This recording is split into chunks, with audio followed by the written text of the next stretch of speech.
Katakuri! Ne maman, qu'est-ce qui est vert et qui attend? Ah vas-y c'est bon, tu m'as saoulé. Maman. Salut les petits culs. Je tiens à préciser que cette vidéo était sortie sur ma chaîne de Mama Déchue il y a de cela 1 an, à la sortie du chapitre concernant Otama et Ace. J'ai voulu la ressortir là maintenant car 1 an après nous sommes arrivés à cette partie de l'arc en anime. Et autant vous dire que Mama suit chaque dimanche les épisodes tellement ils sont bien faits. La Toei Animation nous donne enfin de la qualité et rien que pour ça, merci. Comme évoqué dans ma précédente vidéo consacrée au katana maudit et à la légende de Masamune et Muramasa, il est temps pour nous de traiter du shogunat, du cas Otama, et comme l'indique le titre de cette vidéo, du nouveau Nakama des Mugiwara. Générique! Ah, bah non, je n'en ai pas. Une chose est sûre, Oda aime particulièrement s'inspirer d'œuvres littéraires, de mythes, voire légendes pour nourrir son propre manga. Et je ne vous apprends rien en disant que Wano Kuni est grandement inspiré du Japon féodal. Il faut savoir que c'est à cette époque que le pays du soleil levant s'ouvre au reste du monde et instaure le système du shogunat. C'est alors sans grande surprise qu'après le passage des Mugiwara, le pays de Wa, vous l'aurez compris, lui aussi sera ouvert au reste du monde. Bien entendu, ce n'est pas parce qu'Eiichiro Oda s'inspire de faits réels qu'il transpose les événements dans son manga de la même manière. Si aujourd'hui le personnage du shogun est encore une énigme, certains éléments nous permettent tout de même d'avoir des informations sur ce spécimen rare.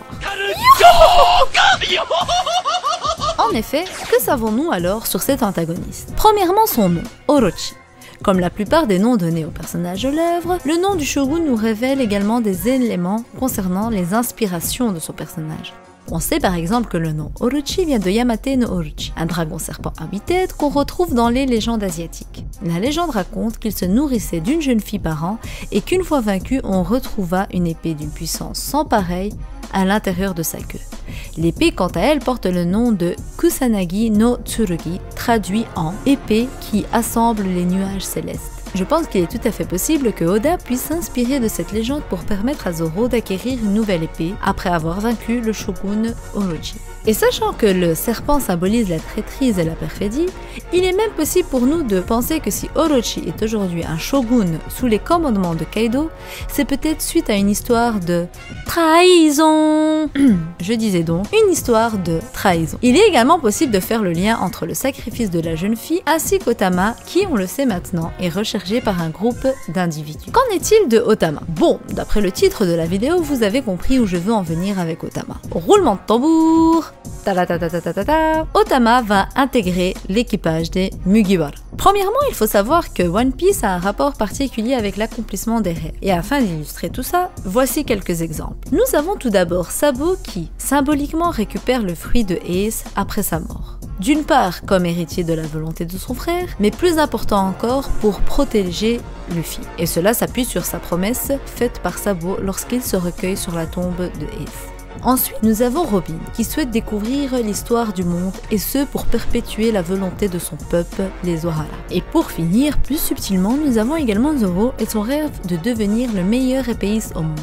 Un rêve qu'il a partagé avec Kuina, et qui, à sa mort, donne une raison de plus au personnage de Zoro de le réaliser. Vous l'aurez compris, ce que je veux dire par là, c'est que Ace ne pouvant tenir sa promesse envers Otama, ce sera donc à Luffy que revient la tâche d'aider la jeune fille à accomplir son rêve, à savoir quitter Wano Kuni, prendre la mer et d'intégrer un équipage. De plus, les Mugiwara sont ultra fans des ninjas et l'auteur nous l'a bien fait comprendre. Et je pense qu'une fois qu'Otama aura l'occasion de montrer ses talents de femme ninja, je suis sûre que Luffy lui demandera alors d'intégrer son équipage. D'ailleurs, un nouveau Nakama serait clairement le bienvenu à ce stade de l'aventure. Petite théorie bonus. Comme précisé dans ma précédente vidéo, Oda s'est bien inspiré de Muramasa pour donner vie à un nouveau personnage. Et ça m'a fait plaisir de voir que mes hypothèses et idées se sont révélées justes. Par ailleurs, ce nouveau personnage possédant le katana maudit Nidai Kitetsu et descendant du forgeron de ce dernier, semble également attendre la venue d'un personnage. Pour le coup, j'ai deux hypothèses quant à l'identité de ce personnage. La première et la plus logique serait l'attente d'un personnage capable de manier les Kitetsu, une sorte d'héritier maudit prédestiné à recevoir la Kitetsu gardée par Tengu, ce qui explique pourquoi il ne s'est pas débarrassé de l'épée et semble au contraire l'entretenir. La deuxième hypothèse serait la tante de Tashigi. Non pas pour la quitter dessus, mais sachant qu'elle n'y a rien particulier avec l'étude des sabres, l'hypothèse ne serait pas à exclure. Mais ça, je vous en reparlerai dans ma vidéo sur ceux qui débarqueront à Wano Kuni. Mama. Voilà bande de petits bâtards, la vidéo touche à sa fin. Dites-moi ce que vous en pensez. Est-ce que vous aussi vous aimeriez voir Otama rejoindre l'équipage des Mugi? Ou pensez-vous que Jinbei sera le dernier à intégrer l'équipage? À l'époque, on m'avait dit que ce ne serait pas possible vu l'âge de Otama, mais je tiens à vous préciser que ça n'a pas d'importance pour Luffy. Vous avez très bien vu que tout âge est représenté dans l'équipage. Ce serait un beau geste de la part de Luffy de tenir la promesse que son frère a fait à cette jeune fille. Donnez-moi votre avis dans les commentaires les petits culs. Et surtout, n'oubliez pas de vous abonner et d'activer la cloche. Je vais de ce pas écrire la vidéo tant attendue sur les races dans Wano Kuni. Si Mama respecte son planning, elle sortira cette semaine, avant ou peut-être après la vidéo sur le grand, le beau, le magnifique Roronoa Zoro. Suivez-moi sur Twitter et Instagram, bande de petits bâtards. Tous les liens sont en description. Ah oui, j'ai failli oublier. Mama. Ah, bon.